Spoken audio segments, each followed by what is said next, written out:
Hello friends, ఈరోజు మనం ultraviolet visible స్పెక్ట్రోస్కోపీని డిస్కస్ చేద్దాం. ఓకే, యాక్చువల్గా దీన్ని మనం అల్ట్రావైలెట్ అంటే organic molecules ultraviolet visible spectroscopy అంటే విజిబుల్ రేడియేషన్ అబ్జర్వ్ చేసినప్పుడు ఏమవుతుందంటే ఎలక్ట్రానిక్ ఎనర్జీ లెవెల్స్లో చేంజ్ వస్తుంది అన్నమాట. Okay, organic molecules visible ultraviolet రేడియేషన్ని అబ్జర్వ్ చేస్తున్నప్పుడు వాటి యొక్క ఎలక్ట్రానిక్ ఎనర్జీ లెవెల్స్లో చేంజ్ వస్తుంది అన్నమాట. చేంజ్ వస్తుంది కాబట్టి ఈ అల్ట్రావైలెట్ విజిబుల్ ఎలక్ట్రానిక్ స్పెక్ట్రోస్కోపీని that is also called as electronic spectroscopy అని కూడా అంటారు అనమాట. ఓకే, విజిబుల్ అల్ట్రావైలెట్ అంటే యూవీ విజిబుల్ అంటే అల్ట్రావైలెట్ విజిబుల్ స్పెక్ట్రోస్కోపీని మనం ఏమంటామో ఎలక్ట్రానిక్ స్పెక్ట్రోస్కోపీ అని కూడా మనం అంటాం అనమాట. ఓకే, ఈ ఎలక్ట్రానిక్ స్పెక్ట్రోస్కోపీలో మనం మోస్ట్ ఇంపార్టెంట్ రూల్ ఏంటంటే మనకి బీర్-లాంబర్ట్స్ లా అనమాట. అంటే బీర్-లాంబర్ట్స్ లా అనేది చాలా ఇంపార్టెంట్ ప్రిన్సిపల్ అనమాట. యాక్చువల్గా దీన్ని బేస్ చేసుకుని మనం యూవిజిబుల్ స్పెక్ట్రోస్కోపీ ద్వారా మనం అనాలిసిస్ చేస్తాం అనమాట.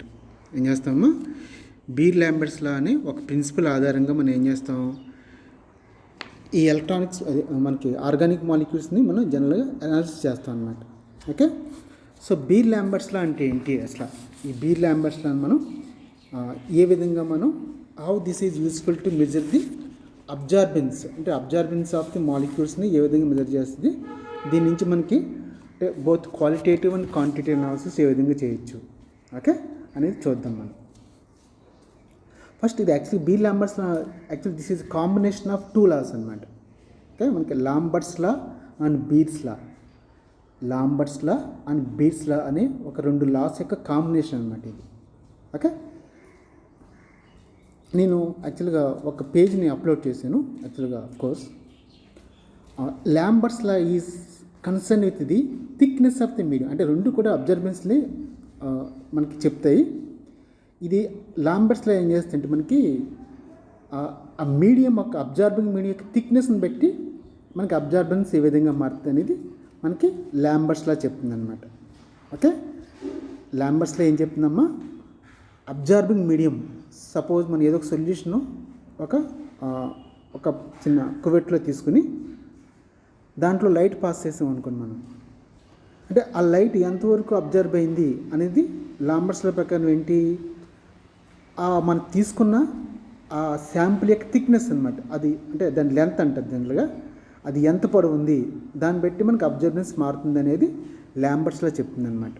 ఓకే, సో బీర్స్ లా ఏం చెప్తుందంటే, so bears law that explains the variation of the absorbance with respect to the concentration of the solution.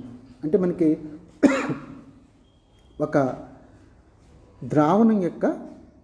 ద్రావణంలో ద్రావితం యొక్క గాఢతను బట్టి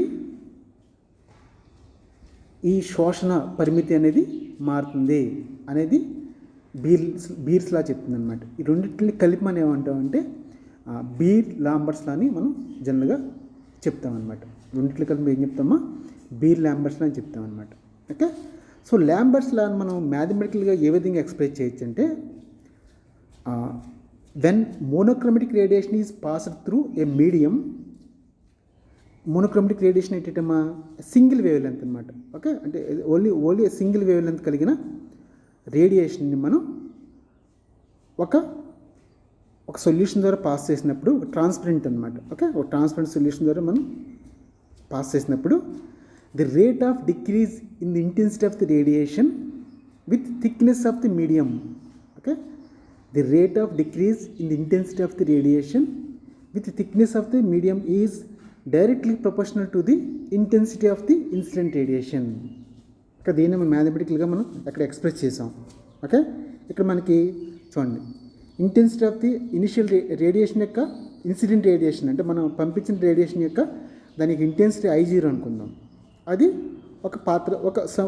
ఒక అబ్జర్బింగ్ మీడియం ద్వారా అది బయటకు వస్తుంది అనమాట. అంటే దాని అబ్జర్బింగ్ మీడియం యొక్క లెంత్ సపోజ్ B అనుకోండి. That is what actually shown in the diagram. So బయటకు వచ్చిన లైట్ యొక్క ఇంటెన్సిటీ IT అనుకుందాం. ఓకే, దాన్ని మనం ఎలా ఎక్స్ప్రెస్ చేస్తాం అంటే మ్యాథమెటికల్గా మనం IT ఈజ్ ఈక్వల్ టు అంటే the intensity of the transmitted light అనమాట. That is equal to I0 into 10⁻⁻ k-b అనే ఈ రిలేషన్ ద్వారా మనం తెలియజేస్తాం అనమాట. Okay, so that means that ఇక్కడ మనకి ఏమర్థమవుతుంది, దీన్ని బట్టి మనకి according to Lambert's law when a monochromic light passes through a transparent medium, the intensity of the transmitted light decreases with the thickness of the observing medium increases. Okay, observing medium యొక్క thickness increase అవుతుంటే ఆటోమేటిక్గా ఏమవుతుంది, intensity of the transmit light ఏమవుతుంది, తగ్గుతుంటుంది. Observing medium యొక్క thickness increase అవుతుంటే intensity of the transmitted light మనం బయటకు వచ్చి అంటే మనకి ఆ సొల్యూషన్ నుంచి బయటకు వచ్చి లైట్ యొక్క ఇంటెన్సిటీ ఏమవుతుంది, తగ్గుతుంటుంది అనమాట. Okay, so this is called Lambert's law అంటారు అనమాట. ఇది మనం ఏమంటామా, లాంబర్ట్స్ లా అంటాం. What is Beer's law? అలా బీర్స్ లా అంటే ఏంటి?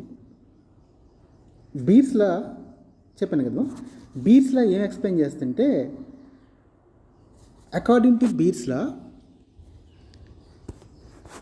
The absorbance is proportional to the concentration of the solution. మన ద్రావణంలో ద్రావతి యొక్క గాఢత పెరుగుతుంటే అంటే అబ్జార్బింగ్ అది శోషణం చేసుకుని అది ఒక స్పీసీస్ అనమాట, వాటి యొక్క గాఢత పెరుగుతుంటే ఆటోమేటిక్గా ఏమవుతుంది, అబ్జార్బెన్స్ పెరుగుతుందని ఎక్స్ప్లెయిన్ చేశారనమాట. ఓకే, దాన్ని మ్యాథమెటికల్గా మనం ఇలా ఎక్స్ప్రెస్ చేయొచ్చు అనమాట. When a monochromatic radiation is passed through A transparent medium, just like what we have seen in the case of Lambert's law, rate of decrease in the intensity of the radiation with concentration of the medium is directly proportional to the intensity of the incident light అన్నమాట. దీన్ని సింపుల్గా మనం IT is equal to I0 into 10⁻⁻k-c అని చెప్తాను అనమాట. అక్కడేమో transmit light యొక్క intensity absorbing medium తోటేమో అబ్జార్బింగ్ మీడియం బట్టి వేరే అవుతుంది. ఎక్కడ లాంబర్ట్స్ లా ఇక్కడ ఏమవుతుంది, ట్రాన్స్మిటెడ్ లైట్ యొక్క intensity that is varied as according to the concentration of the solution అనమాట. సొల్యూషన్ యొక్క కాన్సన్ట్రేషన్ బట్టి ఏమవుతుంది, అది మారుతుంటుంది అనమాట. ఓకేనమ్మా, ఈ విధంగా మనం లాంబర్ట్స్ లాని బీర్స్ లాని మనం ఈ రెండింటిని కలిపి మనం సింపుల్గా ఎలా చెప్పొచ్చు అంటే A is equal to some A into B into C అనమాట. ఇక్కడ AR ఎప్సిలాన్ ఏదైనా చెప్పొచ్చు మనకి దానికి. అది అంటే మోలార్ ఎక్స్టెన్షన్ కోఎఫిషియంట్ అంటారు. అంటే 1 మోల్స్ అంటే ఏ అంటే ఇక్కడ స్మాల్ ఏ అంటే ఏంటమ్మా, మోలార్ ఎక్స్టెన్షన్ కోఎఫిషియంట్. అంటే ఒక మోల్ ద్రావణం